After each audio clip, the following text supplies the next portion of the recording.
Hey everyone, welcome to the Horror Show. I'm Cecil Laird. Jaime and Fuego here. Back with another review out of the 2019 Phoenix Film Festival with the partner in crime, the International Horror and Sci-Fi Film Festival presentation of a movie called Assassinaut. Interesting title, right? It is an interesting title. And then I watched the trailer before the movie and I was like, oh, I'm concerned. Really? And then, see, I liked the trailer actually. See, I was hopeful from it. Ooh, wow, okay, wow. It was exactly what I worried it was. I was worried it was going to be. Someone warned us it was going to be too. Yeah. A couple of days before, we said we were seeing it in 2 days, and he's like, "Ooh, that wasn't good."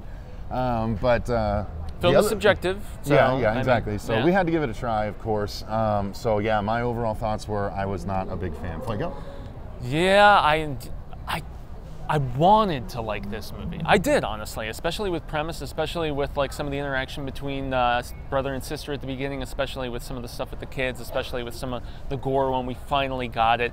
But I just couldn't. I really, especially the middle of the movie, I don't know. It was all over the place, and I just can't bring myself to recommend it, unfortunately. That's a great way to put it. That's what I was gonna lead off with the story, is saying that this movie was trying to be so many different things, and in like not a great way. Like it starts off, the sort of prelude to the movie is nuclear winter is imminent. A high-ranking government figure, perhaps the president, is assassinated, and a alien eyeball creature is taken out of his stomach. And that's the setup, and we're like, which I actually liked. I was like, okay, this cool. is interesting. This could be interesting. Yeah. And then it flashes forward a bunch of years, 10 years, right? Decade. And now we're following this, what I felt was an uninteresting protagonist little girl. I actually liked her. And she is apparently one of 4 kids selected to go to space because since there was essentially a nuclear fallout back 10 years ago, somehow everything is still okay, or I don't know. It was so convoluted. Anywbe. Well, there's a president of Earth, and they're going to go up to this like presidential space station. It's like Space Force One. Is that maybe what they even called it? Space Force One. You know, like Air Force One, but space station. So they go up and they meet the president, who is immediately someone tries to assassinate her, and the ship like blows up, and they have to take escape pods, and they crash down on a unknown planet, is what they say. Even though, how is it? They crashed down in the redwoods in Northern California, is what it looked like to me. But they said unknown planet, which doesn't make sense. Except, whatever. Especially if they were There's right a lot next that was to it. unexplained. Yeah, that's what I'm saying. If the space station was orbiting this planet, like, wouldn't it be? I don't know. They say at one point early on, like uncharted space and so on. And anyway, they're on this planet, and so the middle third is them, you know, are looking for survivors, and they run across this military guy who we've seen since the very beginning, who's a complete dick, and he starts to try and protect them, but then stuff happens, and the kids end up having to go on a run where the last third of the movie is a slasher. And that was where the movie got interesting, in my opinion. Yeah, in the last third. Yeah. Finally, when it focused and was like, okay, now there's an imminent threat, and we know what's going to happen, rather than these big ideas that are not being fully explored. So I don't know. Maybe that's enough on the story. Yeah. Well, and the tough thing is that I feel like there was big ideas in this movie, and yet it's tough to execute big ideas with a very small budget, which Drew Baldock, writer-director, obviously had. And I mean, points for ambition at least, and I did like the colorful look at times. I guess we will eventually get to that, but I mean. I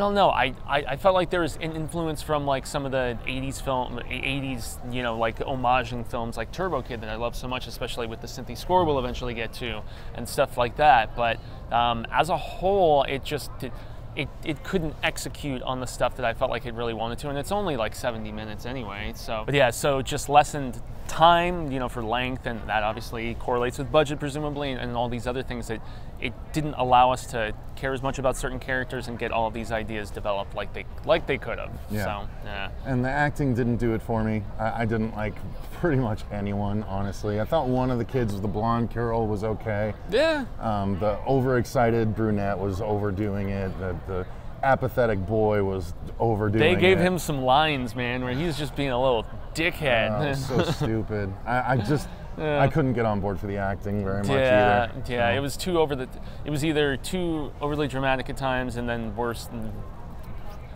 at times. It was like humor wasn't landing, and just, I don't know, you were supposed to suddenly care about because characters do start to die, and then you're supposed to care, and you don't care. And there's one scene in particular where they're mourning one, and when that character died, I felt bad because I laughed out loud in the theater when it happened. Yeah. So I didn't even care about the characters. Like, I think with a little bit more of a runtime and just maybe a little bit more to chew on with them, I didn't need more time. I couldn't. No, not at all. No. Well, let's segue into effects, because once we do finally get to some gore, there and were some like kills 3 and good stuff. effects in this movie. Yeah, better there than was none at some all. Off-camera stuff too, but I did like the whole idea and even the look of the weird, like, inner, just creature being passed around that we see at the very beginning of at the beginning, and when it's supposed to come into play later in the movie, they don't even show it again.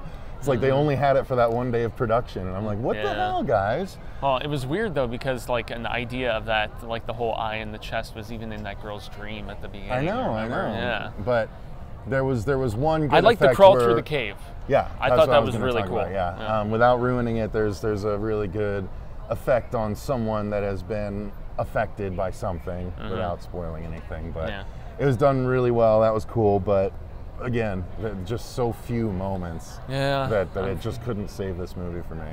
Yeah. You wanted to hit the score though? Yeah, the score is it's another of the like engaging, kind of upbeat, trippy 80s synthy throwback kind of thing like we've seen in stuff like Turbo Kid and a few others. It wasn't as memorable as the stuff Le Matos did, obviously, but it's still, I was digging it when it was there. It was used sparingly though. It's not throughout. It's not a constant, driving force like I've seen in some of these other throwback films.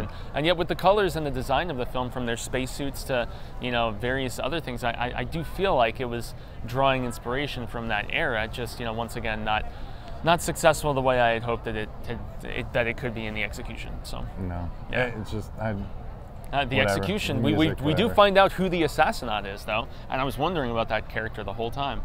Oh yeah. Yeah. I didn't even care that there was one. It just it happened, and I was like, okay.